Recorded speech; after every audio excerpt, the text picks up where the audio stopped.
Hi Pre-K2. Today we are going to read Moonbear's Shadow by Frank Ash.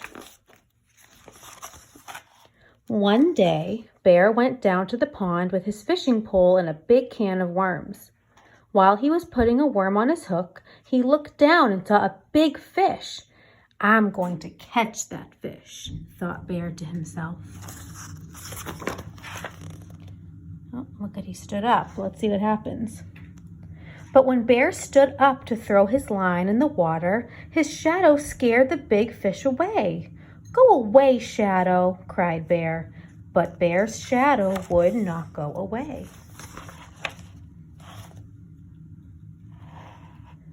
"Okay," said Bear, "if you won't go on your own, then I'll just have to get rid of you."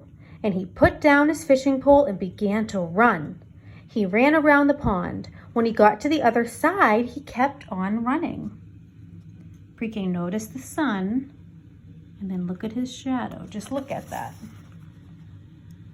The sun looks like it's behind him, and I think his shadow is where? In front of him or behind him? In front of him. He ran through a field of flowers, jumped over the brook, and hid behind a tree. "Good," thought Bear. "Now Shadow can't find me." So he thinks if he's hiding behind this tree, his shadow can't find him. Do you think that's true?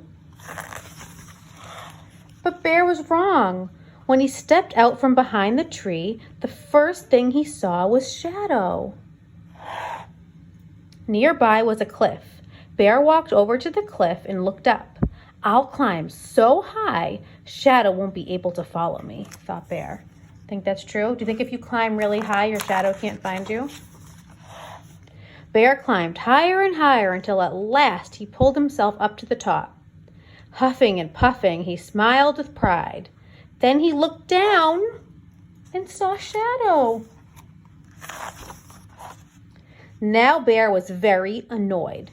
So he went home and got a hammer and some nails to nail his shadow to the ground. Think that will work? He hammered and hammered and hammered, but no matter how many nails he hammered, he couldn't nail his shadow down.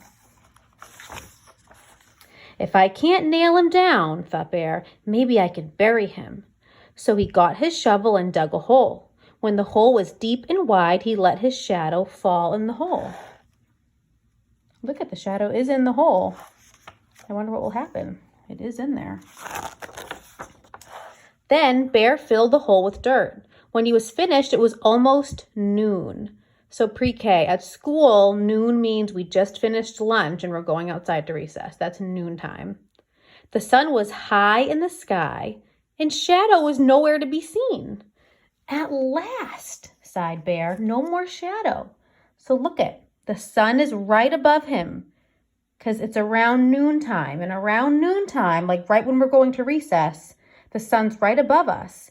And look at, you cannot see a shadow when the sun is right above you. Interesting. But now Bear was very tired. So he went inside and took a little nap. While he slept, time passed, and the sun once again cast shadows everywhere. So while he's sleeping, look at, the sun is here, and then there's no shadow. But look at, now the sun's over there, and there's a little shadow on that side. And then the sun's here, and look at, the shadow is back. But interesting, remember when the sun was over here, Bear's shadow was this way? And now the sun's over here, and where's the shadow? The other way. Uh-oh, he woke up from his nap. Look at his shadow. And there's the sun. Notice where the shadow is and where the sun is. When Bear got up and opened his door, he saw his shadow on the floor. "Not you again," exclaimed Bear, and he slammed the door, hoping to lock Shadow inside. But Shadow was too quick. Sighed Bear. "How about this? If you let me catch a fish, I'll let you catch one too. Nod your head like this if it's a deal." When Bear nodded his head, Shadow nodded too. So Bear went back to the pond and once again threw his line in the water. By this time, the sun was in a different part of the sky, which made it easy for Shadow to keep his part of the deal. So remember, in the morning, the sun was here and the fishy's here. So his shadow was on this side because the sun was here in the morning and his shadow was here and was scaring the fishy. But now it's later in the day, so the sun's here, so his shadow's behind him. So there's no shadow to scare the fishy. And when Bear caught that big fish, Shadow caught one too.